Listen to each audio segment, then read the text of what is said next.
नरेंद्र मोदी उत्तराखंड का दौरा करने वाले हैं। दरअसल प्रधानमंत्री नरेंद्र मोदी के दौरे की जो तैयारियां हैं वो भी तेज हो गई हैं। आपदा प्रभावित क्षेत्रों का दौरा करेंगे, सर्वेक्षण करेंगे। हवाई सर्वेक्षण पीएम मोदी की ओर से किया जाएगा। उत्तरकाशी और चमोली जिले का हवाई सर्वेक्षण होगा।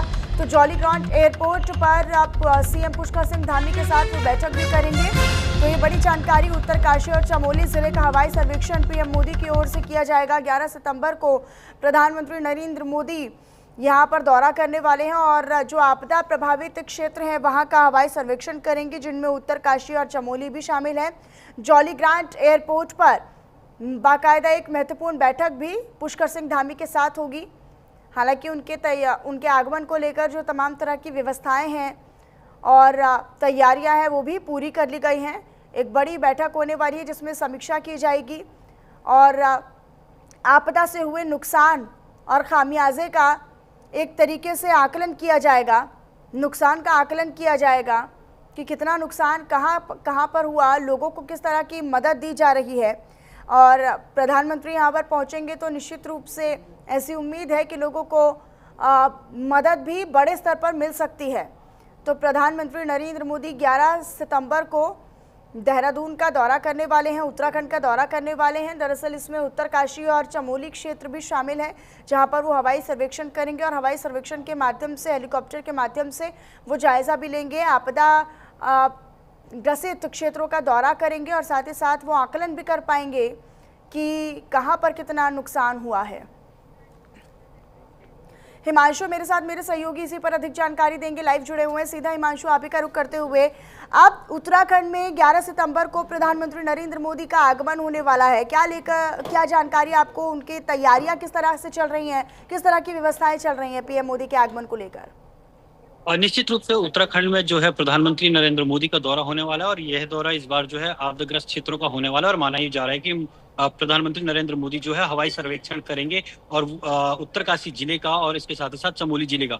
लेकिन ये भी कहा जा रहा है कि हो सकता है प्रधानमंत्री कुछ देर के लिए उत्तरकाशी के धराली में होल्ड करें, क्योंकि जिस तरीके से वहां पे आपदा आई थी और तकरीबन 1 महीने से अधिक का समय बीत चुका है, वहां पर अभी भी रेस्क्यू ऑपरेशन जारी है। तो ऐसे में माना ये भी जा रहा है कि प्रधानमंत्री नरेंद्र मोदी जो है एसडीआरएफ एनडीआरएफ के साथ साथ जो है जो आम लोग हैं वहां के जिनको आपदा झेलनी पड़ी है उनसे भी मुलाकात कर सकते हैं। इसके लिए प्रशासन ने पूरी तैयारियां कर दी है। प्रधानमंत्री सबसे पहले जॉलीग्रांट एयरपोर्ट पर पहुंचेंगे और एयरपोर्ट पर मुख्यमंत्री पुष्कर सिंह धामी के साथ साथ जो आला अधिकारी हैं उनके साथ मीटिंग करेंगे और मीटिंग करके जो है आपदा का नुकसान का वो जायजा भी लेंगे।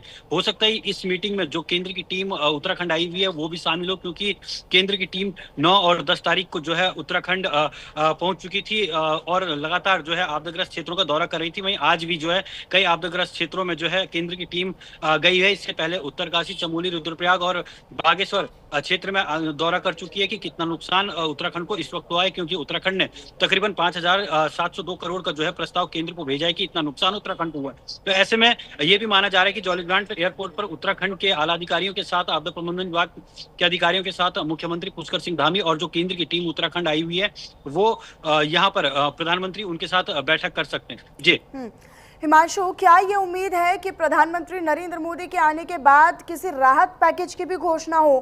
क्या राहत को एक बड़े स्तर पर पहुंचाया जाए लोगों तक, क्योंकि इस तरह के क्षेत्र और लगता है कि यहाँ के लोगों को फिलहाल मदद की और आश्वासन की बहुत ज्यादा जरूरत है। देखिए, आपदाग्रस्त क्षेत्रों में तो जाहिर सी बात है कि राहत की पैकेज की जरूरत तो है, लेकिन इसके साथ ही जो सरकारी इंफ्रास्ट्रक्चर है जिसमें टूट भी है उसको भी उम्मीद है, की जा रही है कि उसको भी कुछ फंड मिलेगा। क्योंकि जिस तरीके से पीडब्ल्यूडी विभाग की अगर बात कर ली जाए तो 11 करोड़ से अधिक का नुकसान का आकलन पीडब्ल्यूडी विभाग ने खुद से किया है। इसके साथ ही शिक्षा विभाग ने 74 करोड़ से अधिक का नुकसान का आकलन किया है। इसके साथ अगर ये कहा जा सकता है कि आकलन सभी विभाग कर रहे हैं, लेकिन जो बिजली विभाग है यानी कि उत्तराखंड जल विद्युत निगम ने भी तकरीबन 45 करोड़ से अधिक का जो है नुकसान का आकलन किया। तो ऐसे में जो एक आकलन का आंकड़ा सामने आया है, 5,000 से अधिक का जो आकलन आया है वो सामने आया है। तो ऐसे में उम्मीद की जा रही है कि 5,000 करोड़ नुकसान का आकलन अब हवाई सर्वेक्षण के जरिए प्रधानमंत्री नरेंद्र मोदी करने वाले हैं। लिहाजा ये सरकार की भी एक बड़ी जिम्मेदारी है कि जितना नुकसान हुआ है उतना लोगों को भरपाई भी की जाए। प्रधानमंत्री नरेंद्र मोदी के आगमन के बाद क्या ऐसी उम्मीदें हैं, क्या ऐसी अटकलें हैं कि किसी प्रकार के मुआवजा का या फिर राहत पैकेज की घोषणा हो सकती है, मुआवजे का ऐलान हो सकता है?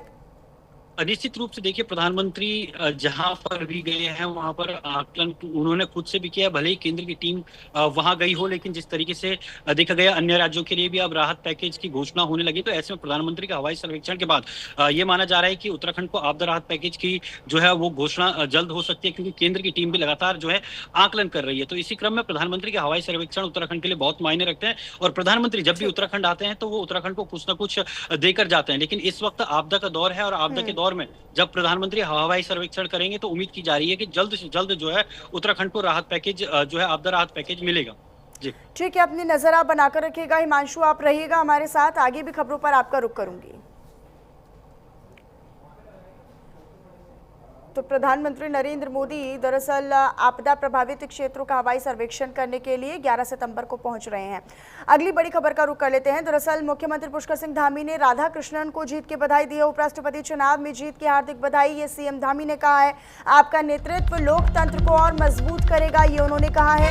उत्तराखंड के मुख्यमंत्री पुष्कर सिंह धामी ने उपराष्ट्रपति चुनाव में एनडीए उम्मीदवार सीपी राधाकृष्णन की जीत पर अपनी खुशी जाहिर करते हुए कहा है कि सीपी राधाकृष्णन को भारत के 15वें उपराष्ट्रपति बनने पर बधाई और शुभकामनाएं।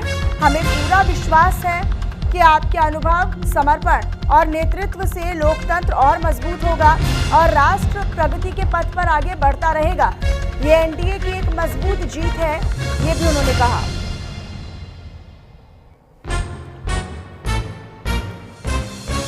राधाकृष्णन जी को भारत के 15वें उपराष्ट्रपति बनने पर हृदय से बधाई एवं शुभकामनाएं।